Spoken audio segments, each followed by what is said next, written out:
welcome back to Unleash and Rise, part 2. I have Fairlen here with me. Hey. Hey, girl. So we're going to continue on from her book, On the Wings of Grace. Again, if you have not purchased this book, please purchase it. It's a great book. It will change your life, change your perspective on just being redeemed and knowing that nothing's too hard for God and all things are possible to them that believe. So really get the book. So Fairlen, let's get back into it. Yes, let's do it. Let's do it. So where we left off, we were talking about your dad, the root, right? Mhm. So all the trauma and the things you went through, the rejection you felt, the healing you realized you had to be healed from not having your dad, actually being abandoned by him, Yeah. right?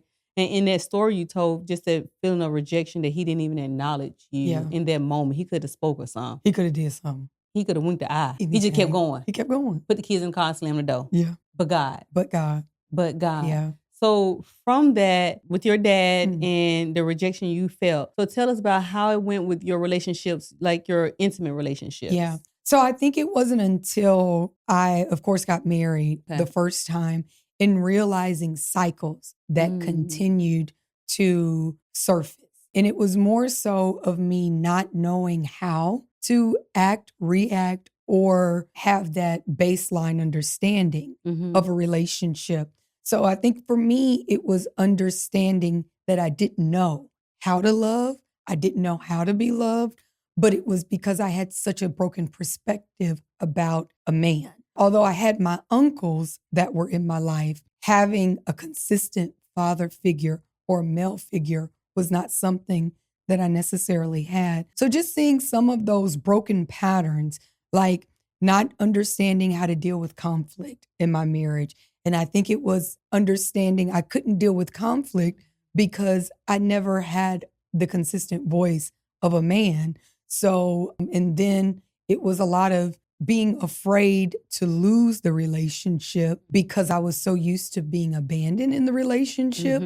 So my way of handling conflict sometimes was a mixture of allowing anything to go because I didn't want to lose the relationship, or it was the far end of the spectrum of holding fast to my purpose, like, or not necessarily my purpose, my point. So it was like I was going to be wrong and strong at the same time. I'm glad I didn't drink my water when you said it. So you're going to be wrong and strong at the same time. I was going to be wrong and strong at the same time. And be proud of it. Yeah, because I felt like I had a point to prove. And what point was that again? It didn't matter. Whatever that conflict was, it could be the simplest things to, it can be something as simple as, I wasn't going to clean up that day, or something as, detrimental as financial decisions, because I never had anyone to fight for me. Okay. And I think when you get to a point of understanding that you are your own, like I've got to protect myself. Right. There's nobody else to do that. So you just put up these blockers and absolutely. You put up these walls. And so if I was going to be wrong, I was still going to be strong and wrong because nobody else was going to be there. And be your protector. To protect me because I didn't experience that. So there were a myriad of things. I really got to a place of it was really me, myself, and I against the whole world. Even in your marriage? Absolutely. Because I never understood nor had the feeling or the comfort or security, rather, not even comfort, but the security of having someone to fight with me or for me. And so when you don't experience that, everyone at some point becomes an enemy because you feel like you're responsible, or I felt like I was responsible. Or always under attack. So it made you like... I was always on the offense. Yes. And so because I never experienced the security of a relationship with a male, like a father, I've always felt the need to be 10 steps ahead because I always needed to, if you were going to leave, I need to be all right. Right. If you left. You had a plan B, C, D. Yeah, absolutely. You were not going to catch me. That's kind of like living on the edge. But it was a mode of survival for me. But no peace there. No, absolutely not, because I'm always thinking and you never trust. Right. So I never had the ability. And so it was really unfair to him because he had no idea that that was my mode of thinking or operation. Wow. So when now you're in this marriage and you're almost treating him at a disadvantage, like he don't realize it. But it's all because of those roots that's Sure. from your childhood that's Yeah. steering you to have the attitude that you have. Treat him, probably question everything he did because you're always Absolutely. thinking, when are you going to leave me? Because nobody Absolutely. stayed with me. Absolutely. It's very simple. If you don't uproot it, it will regrow itself. Right. You know what I mean? And so although we would, you would go through a time span where it would be quiet and all would be well, because I had never uprooted those issues and treated or healed that little girl who was abandoned, that little girl who was afraid, that little girl who had been left. The woman still viewed the possibility of being left and expected that. I expected at some point he would leave. I expected at some point he would abandon me. Because you wasn't good enough? Not even that I wasn't good enough. It's just all that I knew. And so it's the old saying is, when you know better, you do better. Right. I didn't know any better. Right. I didn't even see, even growing up with my mom she was a single woman as well.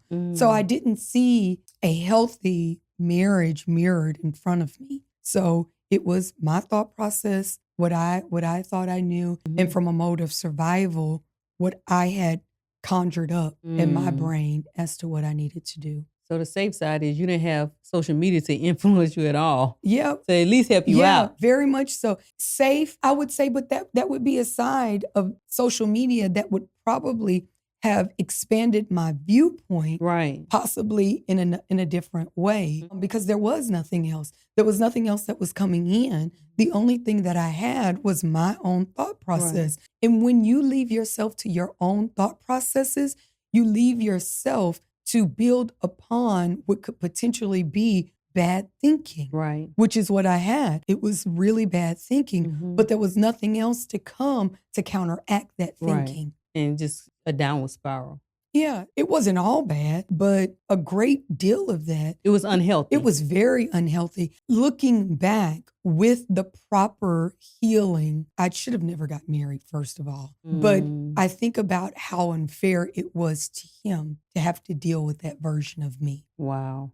Because he wasn't prepared for it, because there was no way to prepare him for that, because I really didn't know who I was. So it was more so getting together over lust than purpose. Yeah. That's the difference. Yeah. Oh, there's a huge difference. There's a difference. There is huge, huge differences. Yeah, it was definitely, and I don't even know that it was lust. Really? I think what I seen was a stability that I desired. Explain that. I believe that I seen someone who could rescue me. And I looked at him as a rescuer. He was the person that could rescue me from my mom's house. Not that it was a bad place, but I could get out. I could be on my own, per se. And in certain areas, he was the father that I was missing, that I was looking for. I was looking for stability. I was looking to be validated. I was looking to be loved. I was looking for all those different things that I was missing in the parental relationship. And I found it, or thought that I found it, romantically. So he was at a disadvantage coming in. And I say that because that disadvantage was, I was expecting him to fill a void that he was not capable of filling. He couldn't be my dad. You put him in a realistic place. Yeah, he couldn't be my father.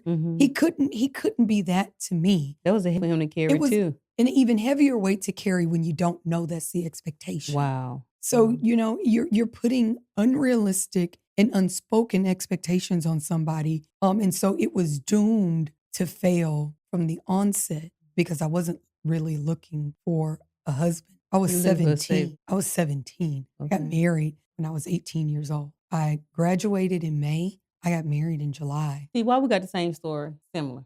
Really? March 2004, got married. I was 17. May, I graduated high school. June, I turned 18. In July, I had my first baby. Yeah, I wasn't looking. What was wrong with us? There was a void that I wanted filled. I just wanted that void filled. But immaturity and not having the capability to understand and investigate what that void was, I thought that was going to... You just ran for comfort. Yeah. You ran to comfort.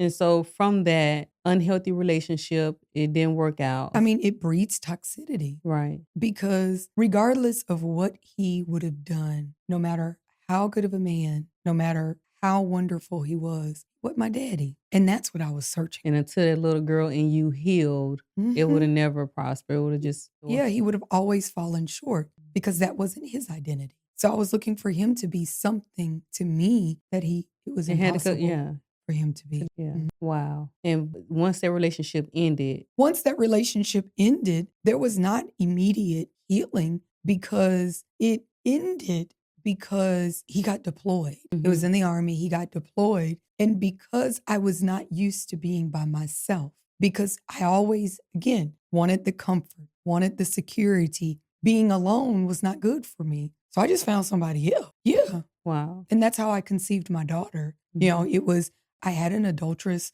I had an affair, I got pregnant, and he was still loving enough to desire to want to work on the marriage. But it came with some conditions that I just wasn't willing to accept. But when the marriage ended, ultimately, there was still not a lot of healing because I still had a void that I wanted filled. And so unfortunately for me, other people, it may be alcohol. Other people, it may be, you know, drugs, whatever the case. My controlled substance was me. That was the void that I wanted filled. And so didn't have to be sexual, didn't have to be any of that. I just wanted companionship. You just wanted men attention. Yeah. That's where I found the validity. That's where I found the acceptance. But it was because that little girl who wanted her dad was unhealed. So that little girl that wanted the attention of her father wanted now the attention of men. Wow. So she was crying out. Yeah. And anybody who gave her attention, she ran to it. I ran to it. It didn't matter. I always had a project. Like, they didn't have to be whole. Tell me about these projects, because you keep talking about these projects. Listen, because... Is it just like maybe they're not well put together, you can take them shopping, or is it like project? Yeah, it was, you know, it was okay. If you didn't have a job, you was looking for a job. It was okay if you was still living at home. I know you're going to move out at some point. So it was really, I really had the mindset of having a piece of man was better than having no man at all. That's what the Mississippians say. And that's why I needed to get out. That is not the case. Granddaddy got 5 families over there because Tuesday night is her night. Right. I was okay with that because I didn't know who I was, nor did I know my worth. You don't necessarily feel that you're worthy of having someone who is put together or has it together. And who will actually love you for you. Yeah. And accept you with everything. And provide you with that space, security, love, and all those different things that you deserve. Right. And as a head, he should be doing. Right. Absolutely. But at that time, you wasn't saved? I was not saved at all. And then you hit on something to know, like, I didn't know what the head does because I never experienced the head. I didn't know what the head of a household did. The only head of household I seen was my mom. Wow. What about your grandma? It was the same? So my grandfather was legally blind. And so, but legally blind, my papa took care of my grandmama. Okay. But it was different. My grandmama had a man on the side. So basically you saw this. I seen you learned from the pros. They were professional, just not at the things. The right things. My grandmama was a pimp. Are you for real? Very much so. I know. So you saw firsthand experience what could not do. And listen, now I thought it was pretty normal. If my cousins see this, y'all know I ain't lying.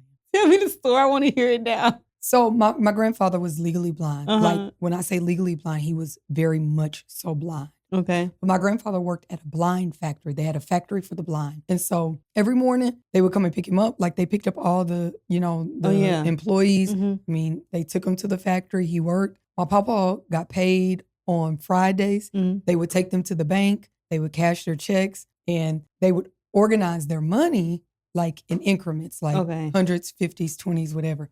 And so my grandfather could literally feel a bill. He would take a bill out of his billfold and he would feel it. He could tell the different texture. You know, they say when 1 cent is gone, the other senses will, yes, to make up for that.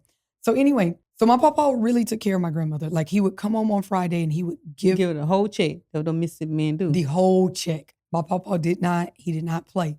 But my grandmother used to have this guy friend. He used to have this blue pickup truck and he would come My grandmother gambled a lot. Like back then we didn't have casinos as much. Yeah. Like They went to the back of They went to bingos. My grandmother was a professional bingo player. So her little friend would come to the house. He would come and pick my grandmama up, take her but him and my papa were friends. Like they would sit on the porch, drink coffee. He didn't know? I'm very sure my grandfather knew. But growing up, it wasn't until I was probably in my mid-20s that I realized my grandmama had a side piece. I was like, with her husband on his porch drinking coffee. Like they were friends. When my grandmother died, he and his wife came to my grandmother's funeral. Who? The side piece? Correct. He was in my grandmother's obituary as her special friend. Girl, not Mississippi, y'all. This is normal Mississippi. The special friends. He very much so. And the wife knew. It was the only people, I guess, that did not know were us grandchildren. And it was like we had to have conference meetings afterwards. Like, did y'all know that was grandmama's lover? And it very much was. But he took care of my mama too. We call mama. He took care of my mama. Who, the side piece? Yeah. He made sure my mama had money for bingo on Saturday mornings. So on Saturday mornings, my grandmother, that's when she did all of her errands. Yeah.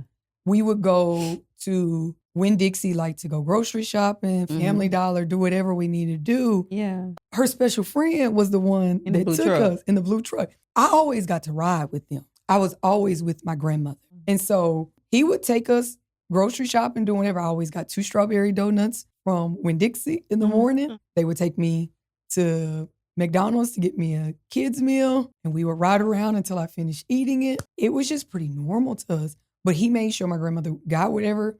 If my grandmother needed bingo money. How old were you again? It's all I remember. I promise you. From probably maybe about 5 and up. That's all I remember. See, Fairlen, I'm going to say something. You know what I'm talking about too. You from Mississippi. You wasn't in grown for business enough. Well, because everything went over your head. Your auntie was your bus driver, thought you was a special kid. I think I just lived. Your grandma's side piece over here, you ain't putting 2 and 2 together. I would have been like, this don't add up. It was just I'm telling you, I was not slow. It was just normal for us. I had some normal type stuff too, but this right here. But your normalcy and my normalcy. That is true, because my cousin, I was like, you my cousin, because your auntie, your mom was sleeping with my uncle, with my mom. I don't know if it was even that. I may have been afraid to be in grown folks' business because we just didn't ask questions. Oh, I forgot Barbara Walters as a kid. Yeah, you may have been Barbara Walters. No, ma'am. We did not ask questions. And so we just went along with the flow. I was well into my 20s when I realized my grandmama had her boo and his wife at her funeral. That's a bad woman. That's a bad woman. That's a bad woman. My grandmama never went without. Because she's a bad chick. That's my why. Grandmama. But then you realize some of the generational things that because even though I didn't ask questions, even though there were some areas of manipulation that I never had to work on, I could just manipulate my way out of things. Because that's what you saw. Was sown into me. That's what was sown into me. There were things there were generational cycles that I just picked up by proximity. Yeah. You know what I mean? And so there were some habits, there were some things that. And so one of the things, boy, you knew how to work a room. I could work a room. I still can. But for the Lord. For the Lord. But for the Lord. We're doing it for Jesus. We're doing it for Jesus now. God will take that old habit and turn it to his glory. You know that, right? He will. He absolutely uses it for his glory. For his glory. But yeah. So he ain't wasted. He don't waste nothing. He wastes. He's the best recycler. Listen, just telling somebody that this morning. I said, one thing about God is that he wastes absolutely nothing. Nothing. And some of the things that we look back and we say are the largest mistakes in life, the Lord uses them for the greatest platform of his preparation. He does. Even those things, he wastes nothing. So there are things, and even in that, there are certain things that I can pick out immediately because I recognize the spirit. I recognize that spirit. And it's so funny. My husband will say to me sometimes, well, babe, do you want to talk to this person or talk to, I'm like, he's like, wow. I'm like, no, that's not the spirit that's in operation. This is the spirit that's in operation. Right. And it's because you recognize, I mean, probably the same with any person. Right, yeah. When it's something that's familiar to you, you're able to discern Pick it it up. very, very quickly Yes. because it has a familiarity to Right, you. right. So that's how you was able to work that room. And they come and you... Baby Louie taught us. Louis Taught us. That's my granny's name. Louis. Louis was a bad one. That's a bad woman right Louis, there. Baby, Louis, I could see that Mississippi woman walking down that street with that purse, baby, with the money in it because she's bringing home that whole check. And don't ask for no money out of it.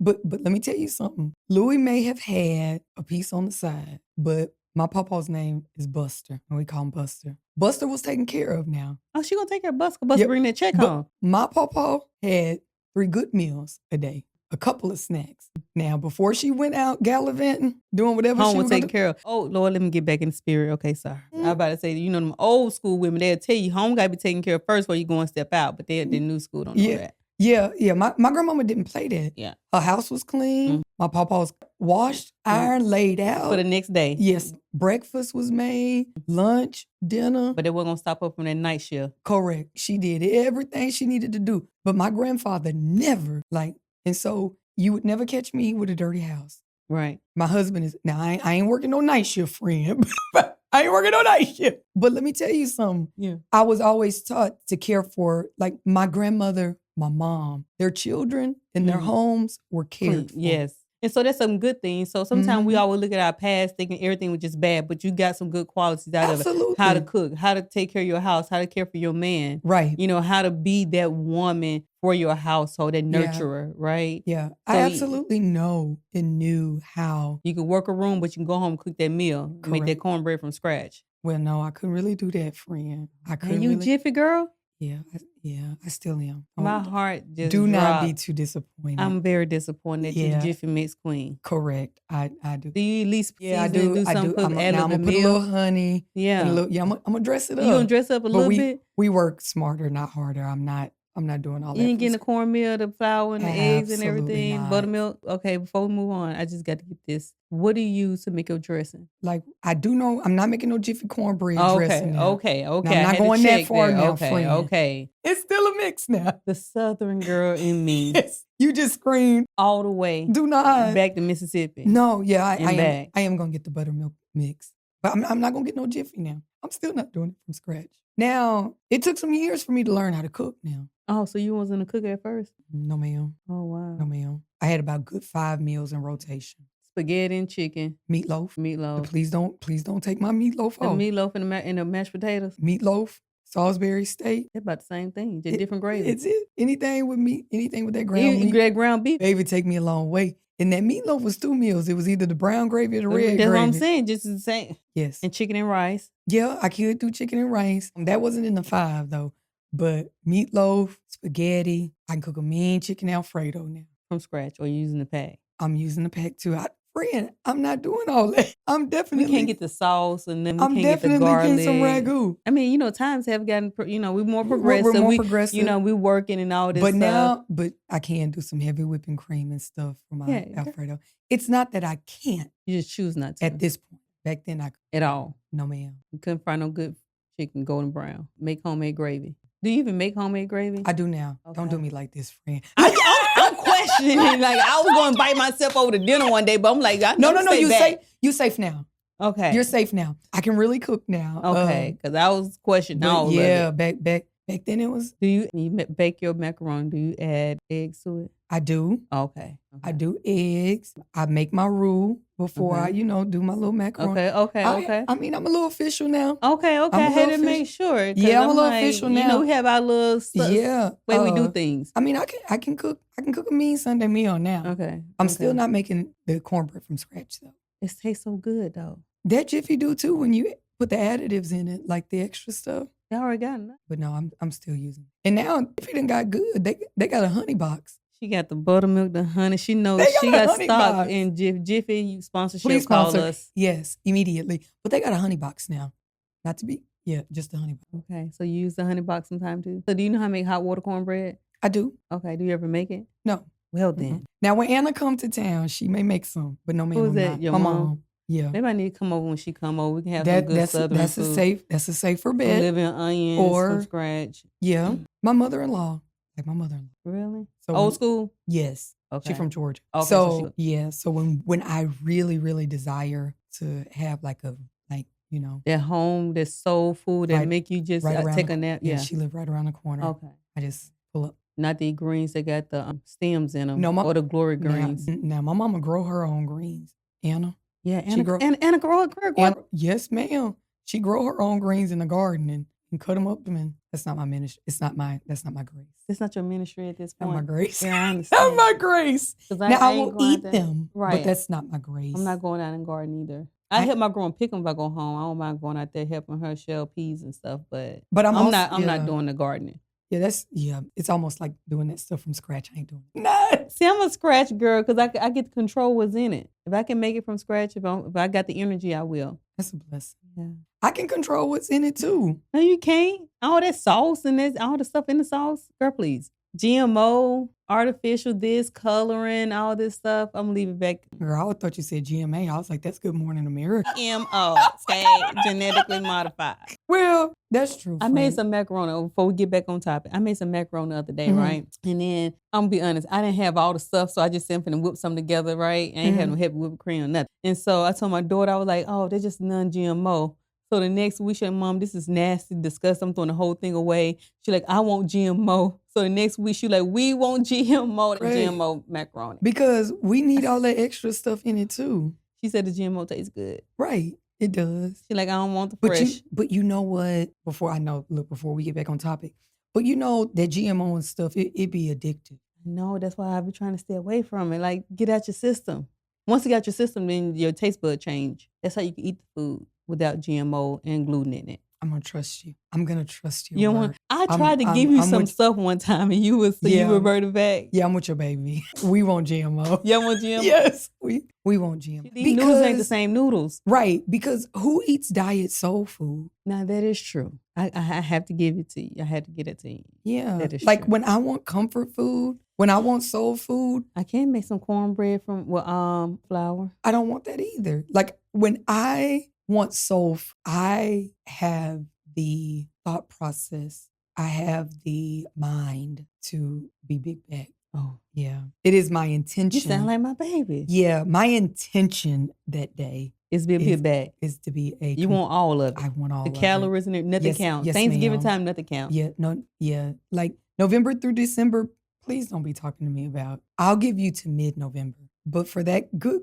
stretch of a month, yeah, we don't want nothing diet. I don't want almond milk. You want none of it? No. Almond flour? No. Vegan cheese? No. I want the fat of the calf. I want the whole pig. Not the whole pig. Yes. I want it all. Ham hock and all? Correct. With the hot sauce? Ain't no way you making beans and you don't put no ham. I do make. When I do, I have to. Because I can't. I was about to be just as appalled. No, so one time I ain't gonna lie, I did try to make it with turkey stuff. Now don't get me wrong, turkey can be good. Yeah. But I don't care what nobody say. It don't taste the same. It does not. It does not taste the same as the doggone ham hocks and stuff and some turkey necks and the tail. You need all that stuff. You need it. There. You know what I'm saying? Yeah. And then with the hot sauce, not going to get the good hot sauce during that time. And I buy ketchup during that time because I don't buy ketchup and stuff. Yeah. What do you? I don't use condiments for mayo if we do it. Why? We need another podcast. Do you know how much sugar is in ketchup? Tell my nieces and nephews to come to the house. They hungry. What do you put on? Like, okay, if this is taking such a left turn, but I am interested. Like, I'm intrigued. Okay. So, like when you barbecue. I don't like barbecue sauce because it's so full of sugar. So, like if you put dry rub. Okay, so like you put a hot dog on the grill. I don't eat hot dogs. You shouldn't eat hot dogs either. It's leftover. Girl, the hot dog's like worse than smoking a cigarette. It's okay. I don't do it that often. Yeah, so and it fills your stomach, make your stomach expands in your stomach. What, the hot dog? Yes, seriously. I don't eat hot dogs. I do a brats, but then I like to go and get them where they like. I get the meat from the farmer. I know you would really judge me because I like cheap hot dogs. Like, you know that pink hot dogs? Oh, no. You are so disgusted. I know. Not the Bar S hot dogs from back in the day. Yes. You like Bar S? Yes, the pink ones. Yes. Like that's Bar S. Right. When I get done boiling the water, If the water is not pink, it is not a proper hot dog. Do you like red roast sausage? Absolutely. So I try to eat one because I like eating when I go home. I try to eat that comfort food, right? Woman of God. And let me tell you, but when I tasted it, I felt like, I'm like, what am I eating this much? Just like eating Hoghead sauce. That's fine too. But you don't like wait. I know this is so big bag, but it's so true. You don't wait for like the hot dog to burst. over. When I was a kid with some mayonnaise, but I don't know. Yes. I don't buy those. When I really need to feel at one with being in Mississippi, don't even give me a hot dog bun. Because you want the light bread sound, right? Just put me a piece of Wonder bread. Yes. And fold it over. Fold it over. So I guess you don't miss it because I need ketchup and mustard at least on my hot dog. I keep mustard. I have all different types of mustard. And I want my hot dog like the color of this. Yeah, you want it burnt? I might eat That's why y'all had to have it burnt with all the condiments because it's really nasty. Like people who eat chitlins had to have all that ketchup and... No, ma'am, I don't. Actually, I have some Red Hots at home because I have to get the link. Yeah, the links. They don't sell them here, do they? Don't. So you get them when you go home? When I go home. You know, the ones that like... I know just the ones you got to get. Correct. I have some in the freezer. I might eat one tonight. Can you take a bite for me though? But you have some mayonnaise on it. No, I don't even want mayonnaise on mine. Like it's so bad. Have you ever have you ever cut it in half and put cheese on, like fried on both sides? That was a part of our breakfast sometimes. You know what I'm saying? I know what you're talking about. Yes. Yeah, I prefer that sometime over That's sausage. A good old country breakfast. With some cheese rice. We hungry. No, I'm not hungry, but I'm gonna eat that red. And we're gonna leave this on the podcast to share. I am really gonna eat it because I keep them. Like I buy them when I go. My sister, she does things like that. When she go home, she'll go by Big Star and all different places and get the stuff. Because they Piggly Wiggly is not like our Piggly Wiggly here. That's in local. I do. I have two normally. When you go home to get your meat? And like just seasonings and like different seasoning stuff like that. Yeah, because they don't have the same seasoning. I like pecan candy, so I can't get pecan candy. You like stage plants? Stage plants? I've never had them, but you would probably really be disgusted with my pecan candy. Because all that is sugar. It's all sugar. But I like it. That's it.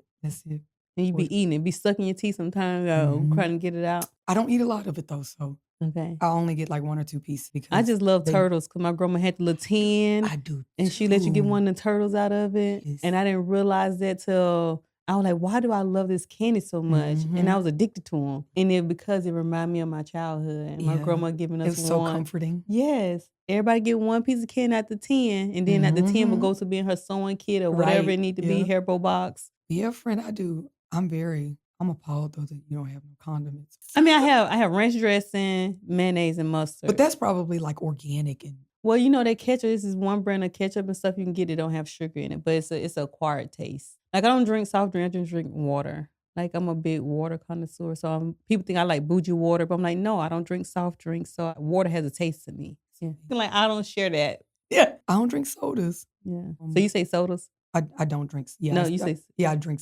No, I say sodas. Yeah. Because you live here. Yeah. You didn't say or pop? A cold drink. No, I mean we're on the coast. Yeah. Because I'm telling y'all, that's a different Mississippi. Oh yeah. Cold drinks. Cold drinks. Okay. Like everything is. Let's say cold. Pop. Everything's a cold drink. Like you want a cold drink. You want a pop? I don't drink sodas, but water does not have a taste. I put packets in my water. So no water has a taste. The taste of the packet that I put in it. Water really has a taste. I believe you, friend. Especially the city. My friend called it city punch. The water here. I don't drink water from the faucet though. Me neither. Yeah, I only drink bottled water. So maybe it does have a taste. I don't drink it from the faucet. I only want filtered water. Yeah. Or bottled. And I can't drink all bottled water. Yeah, there are certain brands I can't because they taste. Yeah. So I guess it does. It does. And certain water have sodium in it, make you drink more. My daughter said she was going to write a tell-all book because I was making her drink a certain brand of water, and I got my certain brand of water. I am going to have to talk to you off camera about this. Yeah. That makes sense. Mm-hmm. Because almost I was thinking about a brand of water that I do drink, and I'm always thirsty when I'm drinking it. As far as yes, it has sodium in it. It's like they don't hide it no more. Makes sense. I TED talk on Mississippi eating. Okay? Yes. One day we'll come back together and we'll have a whole platter and we'll let you guys listen. Oh, I eat so good. We used to eat everything. It was so unusual. I know, but it was processed different then. It was so good. It was very much so processed. So, even though my cousin, he's a doctor now, and he told my grandma, everybody around here on medicine but you, and you cooking all this food, what's going on? She like, well, I ain't eat the same food y'all eat. So she would cook it for y'all and give it to y'all, but wouldn't eat it? No, now she cook it. But back in the day, like, you know, she was raised up on going to the farm, you know, slaughtering the hog and stuff like that. So it was different. That's what I was just getting ready to say. The food did not come from the grocery store as much as it did. You went to the butcher and got It was the butcher Or like you knew the pedigree. Right, exactly. Of You your knew food. it. Yeah, your beef came from one cow. Right. That's One all I know. farm. One like, farm.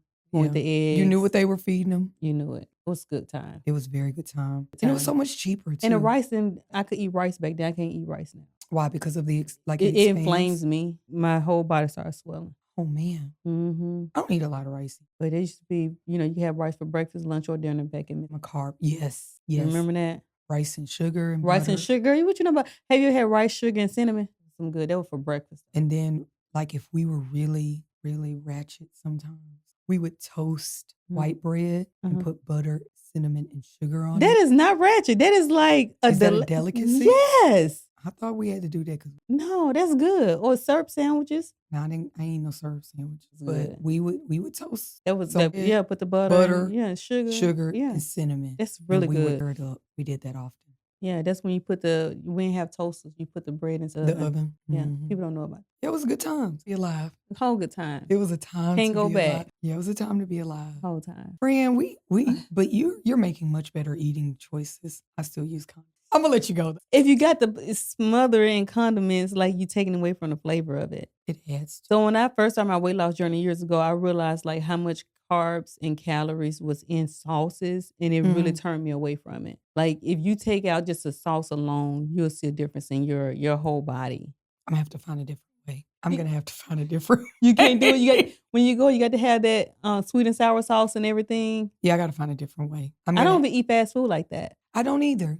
Yeah, I don't like fast food. I'll go out to eat. Yeah, but I need a restaurant. Like going through like a drive-through is not. I can't do it. It's not the. But business. I also need to enjoy my food. Right. I don't want to like have my food in a bag until I get home. Right. No. I need to. Like, I need to be able to eat it right now while it's fresh. Right. Yeah. So I don't like fast food. Yeah, because that bag food not fresh no way. It's frozen horses and cows. Exactly. But I read somewhere last night and they were like, the lie now is that it's cheaper to eat at home, and it's not. Oh yeah, I did see that. It is not. And I was like, that is so true. It's only 3 of us, and it's as expensive for me to go to the store and buy groceries as it is for me to like. Not unless you do a $10 meal. But see, now I would probably agree with you. That's probably junk. No, you do your spaghetti. Harold and Hannah love spaghetti. I don't. It's probably because we ate a lot of it growing up. Yeah, we did. Because it's stretched. Yeah. Spaghetti was like a 4-day meal. Yeah, and it was. And I don't eat leftovers now. Because it's childhood. I think so. That's why. You had to get because you had to clean out the refrigerator before they cook another meal. Right. Have you had a spaghetti sandwich? Yes, I have. Now I've had that. I had a spaghetti sandwich and some white bread folded up. Yeah, folded but up. Put some ranch dressing on it. Yeah, but no. Yeah, they wasn't cooking nothing else. It was going to go back on the stove and get warmed up until it was because we have microwaves. That's right. It was going back in the stove. So no, I don't do leftovers. Wow. And I think that's probably. Ain't no problem. That's why. Yeah, that's likely why. Friend, we be getting off subject. Okay, back to it. So we went through the whole relationship. The marriage is over. You can work the room. Yeah. Work the room. Teach classes on it, basically. Because Louis taught you how to do it.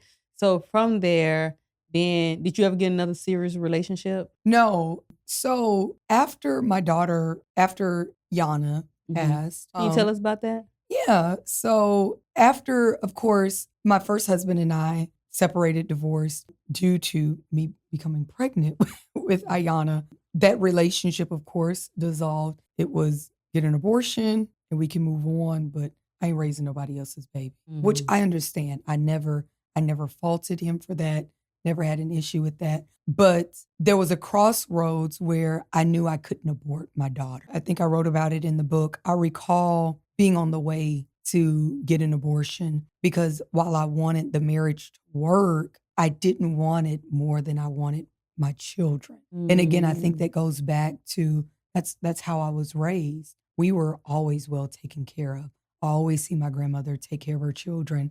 So to me, to choose a man over my children was just not acceptable. And I recall saying, like, I don't know who I'm holding, like this baby that I'm carrying, it could be a world changer. This child could be, the inventor, to cure disease or something of that nature. I mean, how selfish am I to choose my life over hers and to say that the mistake that I made, I needed to cover it up and it would cost her life. And I just could not rationalize in my mind how I could do that. And so, of course, I went on to carry Ayanna. Before you go on, like help somebody who may be at that same pivotal point to keeping their child or abort their child, like, because that takes strength. Yeah, it took a lot of strength because I was not financially stable. And then you will be rejected as something that you did not want to feel. In school, we read a book, The Scarlet Letter. And I literally felt like, I don't know if any of you guys have ever read it,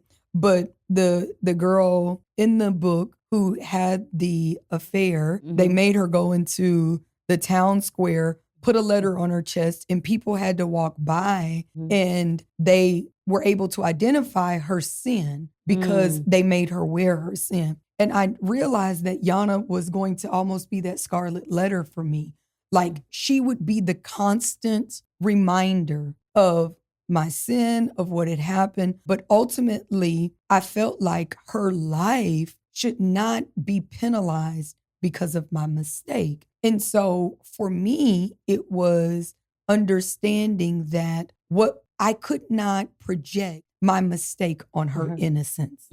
That's good. You know, and so I always heard my mom saying as we were growing up, as children, we didn't ask to be here. And so I took that same thought process, like she didn't ask to be here. You know what I mean? And so the least that I could do as her mom was protect her, was to fight for her, which is what I wanted people to do for me.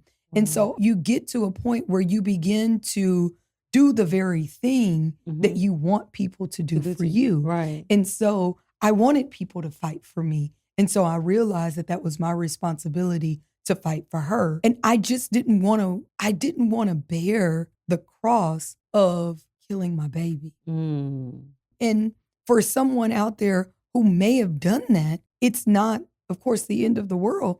There's forgiveness for that too, but it was just not the choice that I wanted to make at that time. It's not the choice I wanted to make. Right. And so you pursued on with your love saved her. My love for my daughter, my children. Yeah, that definitely. And I understood what that meant. I understood that that was going to be at the cost of losing the marriage, of being a single parent. But I preferred to bear that weight than the weight of my conscience. Right. Of aborting her. Not having her. Yeah, but that was just my choice. I certainly would never want to speak condemnation or guilt over anyone who made the decision to do that, because that was, with a different set of circumstances. Who knows the decision I would have made. Right. But with the set of circumstances that I had at that point, that was the decision that I made.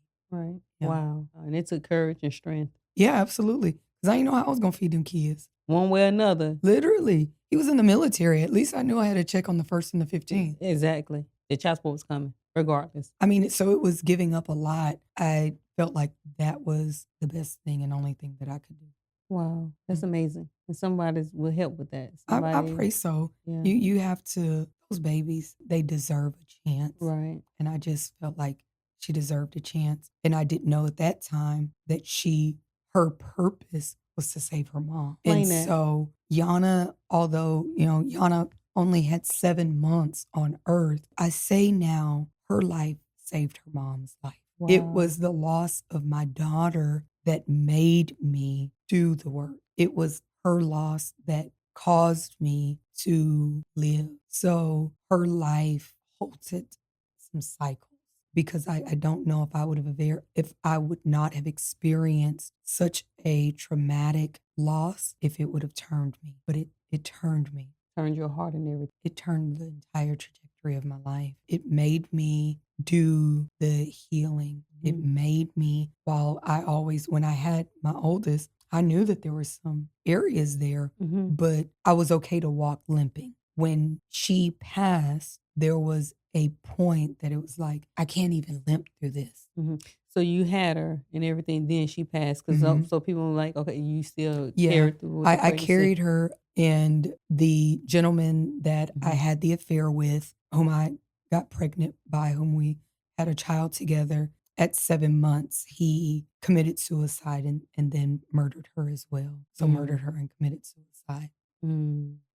So I was forced to, like, when something that traumatic happens, you don't limp. You gotta There's no deal limping. you gotta deal with it, or you will literally find yourself in a padded room somewhere. And I couldn't afford to be in a padded room because I had her brother that Mm. was left behind. So I had to heal, be there for him. So So again, your love for your children helped push you through. absolutely. My love for my babies is what's got Wow. it was definitely the ignition So was it starting like that. an immediate change or was it a slow progression? I don't know that it was a slow progression, and I don't know that it was immediate Mhm. change. It was somewhere in between. Okay. Because there were just certain things that I had to get up from immediately because if I knew intuitively, and of course I say intuitively, but now I understand through the Holy Spirit that if I stayed there too long, it would swallow. Mm.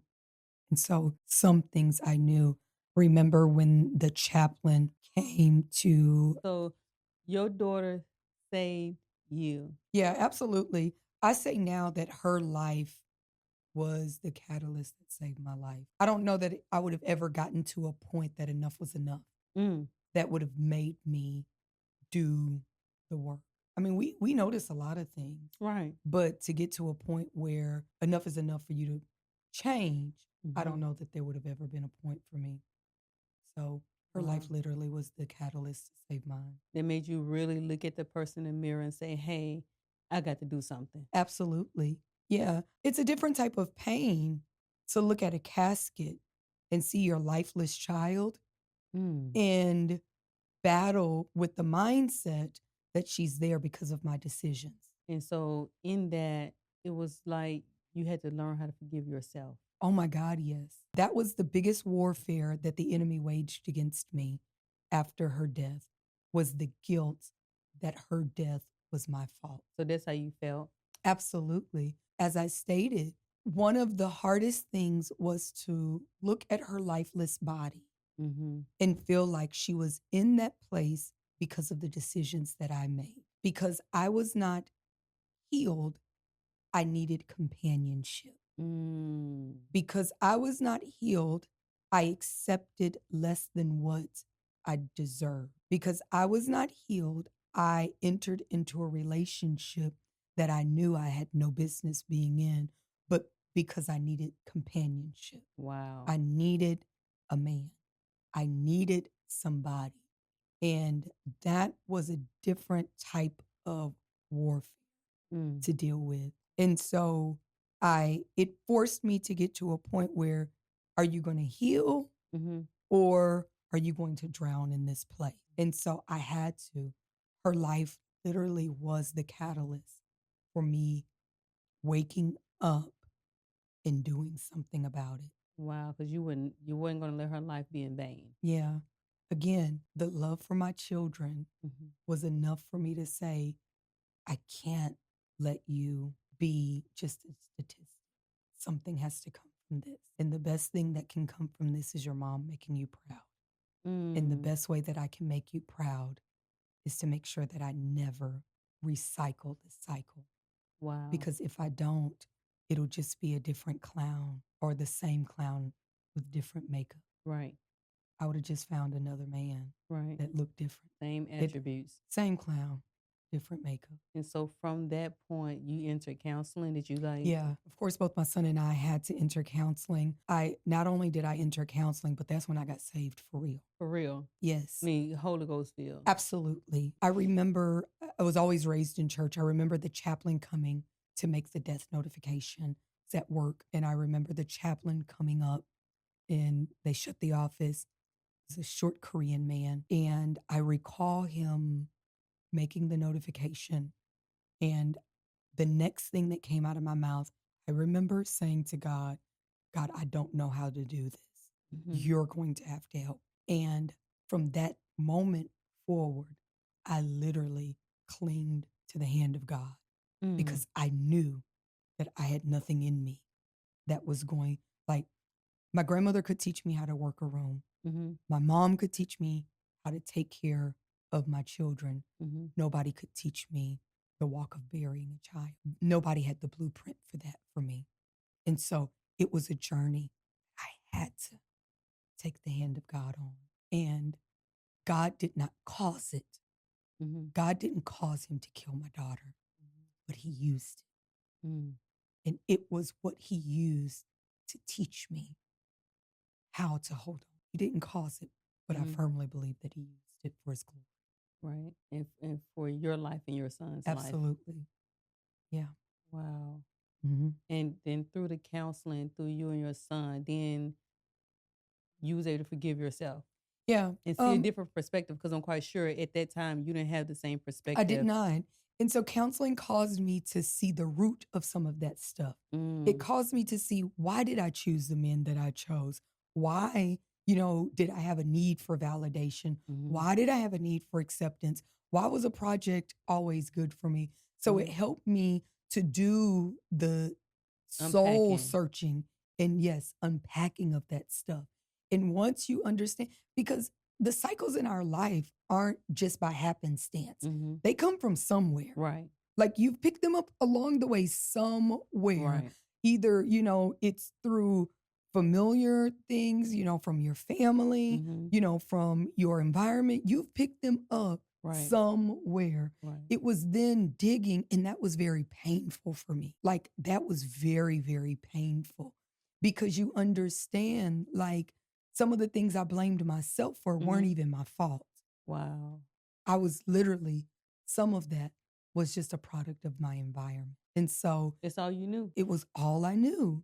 And so until I got to a place of knowing better, I couldn't do better. It wasn't a time limit on that. Some people think, oh, I got to be at this place by this time. Yeah. And it's not the reality of life. I mean, 18 years later, there's still some things that you get to a certain place and you unearth something else, and you realize, I believe as long as there's breath in your body, we're always required and should be doing soul work. Right. We should always be introspectively looking, interrogating ourselves. Okay, Fairlen, why do you think like that? Why do I process things that way? What causes me to get that way? Because at this point in my 40s, it may not be stuff from my childhood. It may be stuff from my 20s. Right. Like, you know what I mean? That I need to go back and rewire my thinking, rewire how I understand and receive and transmit certain information. Right. But I believe as long as you have breath in your body, you should be doing it. Right. We're always changing. Nothing stays the same. Nothing. The only thing that stays the same is dead things. Right. Anything that has life changes. Changes. It's the cycle of life. It is. Wow. So in that you grew, in that birth ministry. Yeah, absolutely. Recall my father saying to me at my daughter's funeral, he'd come off after he'd eulogized her, he'd come off the pulpit to, he wasn't my father then, he was just my pastor. And he said to me, he hugged me, and he said, now ministry starts. And I was so perplexed by what he was saying. But many years later, I understood what he meant. That place birthed ministry. I don't subscribe to the adage that it takes something horrible for ministry to be birthed. I don't think that that's true. Right. But for me, that was the place that God, we're all different and take different things for different people. Yeah, for me, that was the place that birthed out some of the greatest ministry in me. Wow. And through that, you've been able to help others. Yeah. By the grace of God, definitely, as the word says, some plant, some water. God ultimately gives the increase. The Lord has allowed me to sometimes plant, sometimes water, but it's been through my personal experience. It's been through the things that I've experienced, and a lot of that comes from that place. But when I look at, like, literally on the wings of grace, when the Lord gave me that title, I understood my healing was literally on the wings, because I did not know. I didn't understand. It was grace that was keeping you, that carried me through. It was there ever a point, because you said it was hard, painful, that you just didn't want to do it no more? Like, you didn't want to keep unpacking and unearthing different things that was causing you the guilt, the pain? I don't know that I ever got to a point that I never wanted to do it anymore. I understood that I needed to endure pain because I felt like hers was much greater. I think I got to a point where I felt like, as vulgar as it may sound, as harsh as it may sound, if she had the ability and was forced to endure a bullet in her head, I could endure unearthing what that meant. And it wasn't quantitating or balancing that, but I thought, this is the least I can do. Wow. Selfless. Yeah. It's the least I can do. She can't do it, you know? So I don't know that I ever got to a point of saying, I don't want to do this anymore, because I felt like the price she paid was far greater. Right. There was no way you could complain. There was no way. Yeah, there was no way I could complain, because what she had to deal with was far more. Right. And she didn't have a voice to heal. Right. At least God allowed me the place to. And so I understood I could be a victim for the rest of my life, or I could ensure that her life had purpose. Wow. And the greatest purpose that her life could have was a mom that was healed. That's amazing. Yeah. That is amazing. And I don't even know that it took strength. But remember I told you, like, I could be wrong and strong? It was just that grit of... When that wasn't strength, that was courage. Yeah. Because there's a lot of people can play the victim role forever. Yeah. Right? Yeah, I understood, like, some of this stuff was my own doing. But even that, people don't, they won't accept the accountability. But for you to be able to accept the accountability and go through that process of healing, because healing is a process. It is very much so a process. And not back away and say, I'm going to be greater because of this. I'm not going to be downtrodden. I'm not going to be burdened and oppressed with it. But I'm going to rise up for not just for myself, but for my son and for her legacy. Yep. Absolutely. Right? And be able to stand strong for the next person who may have to endure. And I heard Joyce Meyer years ago, she said, and that changed my perspective on travailing. She said, what you're going through is not for you. It's for somebody else. I 250% agree with that. And I know that now. Like, I realized that, remember when Jesus had to encounter the woman at the well? Yes. Right? He said, needs must be that I go through Samaria. I have to go this way. Yeah. They didn't understand like, and because it was out of the way, he could have gotten to his destination in a far more proficient and efficient path. There was so much racial animosity in that place that why would you willingly put yourself in that position to go somewhere where we're not going to be received? They hate us. You don't like them. Like, why do you go there? Right. And his response was simple. Needs must be that I go through Samaria.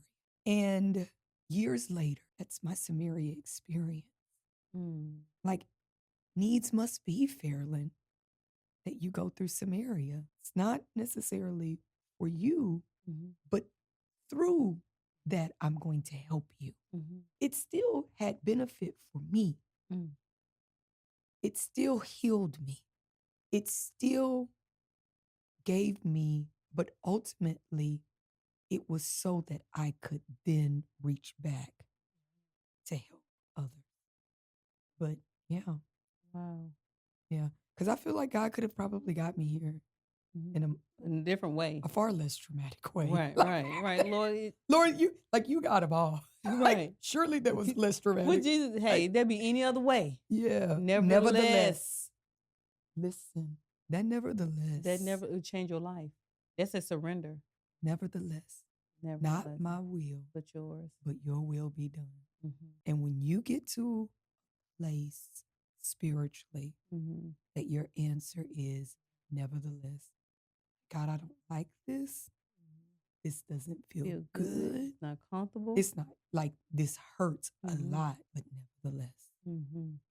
Like, I surrender because I understand that you really are the potter Whatever you think is needed to work this stuff out of me. I'll sit on this wheel long enough for you to work this stuff out of me. Yes. And in that healing process, and still, because I believe it's still continual, it was refusing to get off of that wheel and saying, God, because you think about a potter with clay, they know the right amount of pressure to get those air bubbles out. Yes. They know how to formulate that clay, the amount of liquid, how to dry it out. They understand what's needed to refine the clay that they're working with. And that's why I was to a point that God, I know this doesn't feel good. I know you know the right amount of pressure to apply to get this stuff out of me. Don't feel good. It never do. But if you don't get it out of me, then I'll be a vessel, but with all this junk. And you got to get this junk out of me. And that's a continual process. So basically, I like to call it the Romans 8. Yeah. You know, from Romans 8 all the way down to the last verse, 1, when there's no more condemnation, those who are in Christ Jesus. So you had to leave all that condemnation. I had to leave it all, and then understand that there's grace for that. Yes. But here's the thing. When you don't grow up, and it goes back to this, when you don't grow up with a father, religion becomes easy to you because you think it's by works. Right. You think that you can work yourself. Yeah. If you're not worth it, then God will somehow leave because that's what you're used to. That's what you're used to. Like that's what you're used to. And so it took me really in understanding the grace of God, understanding that he's not like man. Right. Like there's nothing I can do to deserve his love. Right. He loves me because that's who he is. Because he is love. He is love. Yep.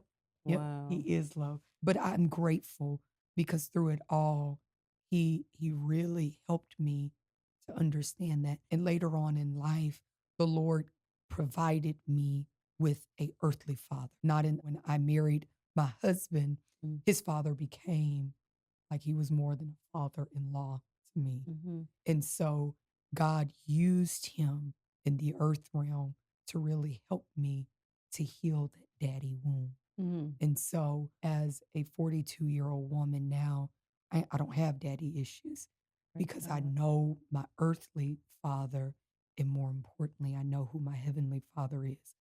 But before my father passed, I would tell him often he was able to help correct my vision of a heavenly father because he restored my vision of an earthly father. Because I was always so perplexed with how a God that I could not see would love me when the one I could see left me. And so he, through the grace of God, God used him to restore my vision of what an earthly father was. And it corrected my vision of what my heavenly father was, because I could see an earthly father who knew I had error, but still loved me. Right. And didn't leave me. Right. And would patch me up and show grace. And so I could see that there was a heavenly father. I knew that he was greater than the earthly father that I had. So I could vision and know that, Fairlen, even in your mess ups, God still has purpose for you. Yeah. He's not, my dad would say, he's not going to throw you out with the bathwater. My dad would say all the time, don't throw the baby out with the bathwater. Yeah. Clean the baby up. Keep the baby. Throw the bathwater out. Right. And so I could really understand that. And I am so eternally grateful. Yes. For the earthly father, the vessel that God used. I mean, he knew what you needed when you needed it. Girl, Harold Sr. was the only daddy, literally. When he passed, I said people would not understand. That's the only daddy I knew. Like, real. Literally. Yeah. Yeah. Yeah. So look how amazing God is. Yeah. He knew that even in your void, even in Mm-hmm. everything that you had going on, he sent what you needed when you needed, He when said you needed yes. it. When I could Accept properly it. accept it, yes. That's why I said Mhm. when you needed it. Yep, Because exactly. before you wouldn't I have been would accept. You would dog the relationship out. absolutely, I would have squandered it. Yeah. But God literally sent it at the right time. And so I'm thankful. He's so strategic. He is so strategic. He knows us better than we really know Yes, so ourselves. strategic. Mm-hmm. It's amazing. But yep, Harold Sr., bless the man of God. He did. He was such a great. I even wrote about him in the book. But he was such a great tool in the hand of the Lord to help to walk me through healing as well. So beyond therapy, I had my pastors. He was my pastor. So he really did a good job in loving me. So you start encompassing yourself around people who Yeah. built you up in the Lord. Yeah. And built And you held up me in the Lord. accountable. Yeah, that's what in that accountability happened. Just not only healing, Yeah. but then accepting love. Yep. Real love. Yeah. And that's when true transformation took place. It wasn't until I got to that point that I was really able to be transformed.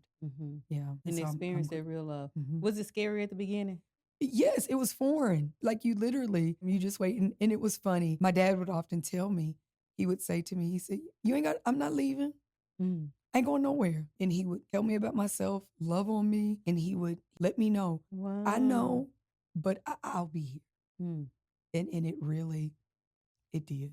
It did. We were able to grow in grace together. But my dad just had a grace. Even when he passed, there were so many people because he would have the grace to make you feel like you were the only one.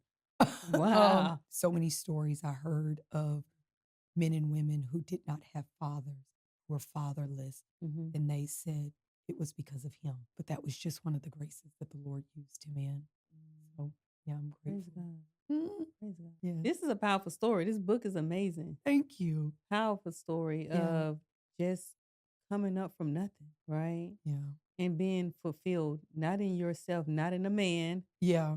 Not in things, but in the Lord. Yeah. Donald Lawrence had a song many years ago, and it is almost my mantra now. Like, I'm so happy being me. Like, I'm really happy being me. Yeah. I enjoy my own company. Right. Like, I can sit at the table by myself. I don't need company. I'm happy being me. Wow. But it's because I'm comfortable. You love you now. Yes. Just as you are, you love you. And Like to me, I'm really that girl. Yeah. Like I'm the bomb.com. I am really that girl. Yeah. That's confidence in him. That's where confidence come from, not arrogance. Exactly. Humble. Don't believe that I'm better or more than anybody. But to me, I'm really that girl. Yeah. I love it. And I love that. Like, I love that for me. Yeah, I love that for you too, girl. I love that because we me. need that. We need to share that because so many people don't feel that. They have a facade on. A big facade. I'm really okay being me. I'm okay being me, but nimble enough to know that when God needs to change portions of me, that it's accessible to him. Yes. I keep myself before the Lord. God, if there's anything in me, take it out. Cleanse it. Take it out. Yeah. I'm okay with that. The foolishness is bound up where? In the heart of a child. Sometimes we had to be like little kids, and Lord, please get the foolishness out. Quickly.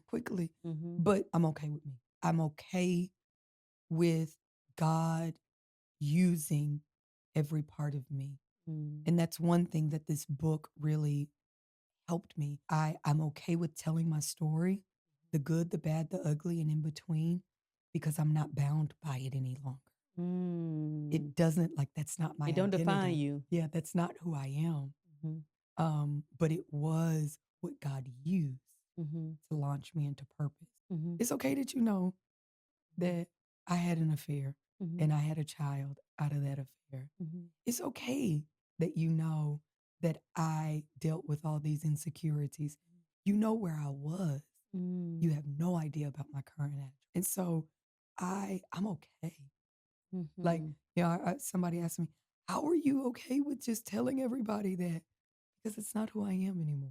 But God used it. And I'm okay with that. And this can help somebody else. Yeah. How selfish would it be for you to go through all this and not help someone else? It's okay. And so I'm grateful. But it's freed me. Honey, I could care less to a certain degree about what people think of. Yeah. As long as I'm walking in my purpose, and I'm doing the will of God, walking in integrity, walking, in knowing who I am. The rest of it don't matter. It go by the Yeah. wayside. Because it honestly, it means nothing. It means nothing. It means nothing. It means nothing. And once we get there and we realize it means nothing, okay. And yeah, literally. and because I refuse to stand in the face of God. And my answer is, I didn't do what you told me to do because I was concerned about how they felt about me. I'm concerned about what they post on social media and posted. I mean, you seen what they did to us. I mean, they took us down through there. But the problem is, and when people do that, it's usually an indication of their own insecurities. Yeah. Their own, the way they perceive their Yeah, perception. their perception. So I'll be good. Yeah, all the time. And keep moving. And keep it moving. Girl, and be cute with it. Okay, we gotta be cute. Now, that's one thing I like to be cute with it. If you're gonna talk about me, let me give you something to talk about. Yeah. I'm okay. Listen, I'm like you, my friend. Do what the Lord told me to do and stay out the way. Stay out the way. When we got the way, what you say? Okay. Listen, I'm staying out the way. I'm staying out the way. Okay, yes, sir. Yeah, that's it. You will not have that to hold over my head. So before we end, do you have anything else that you would want to say or share? Yeah. I mean, to bring it all together. I mean, if you had an elevator pitch about your life, what would it be? The elevator pitch that I would have concerning my life is not to be concerned or dismayed about meager beginning. What we despise sometimes is our greatest area of preparation. I despised that my dad left me. I realized it was one of the greatest protection that God could have given. I despised some of the things in my childhood. I understand that it was God's greatest area of preparation. And so I would say to trust the author of the story. He knows what he's doing. Yes, he does. He understands.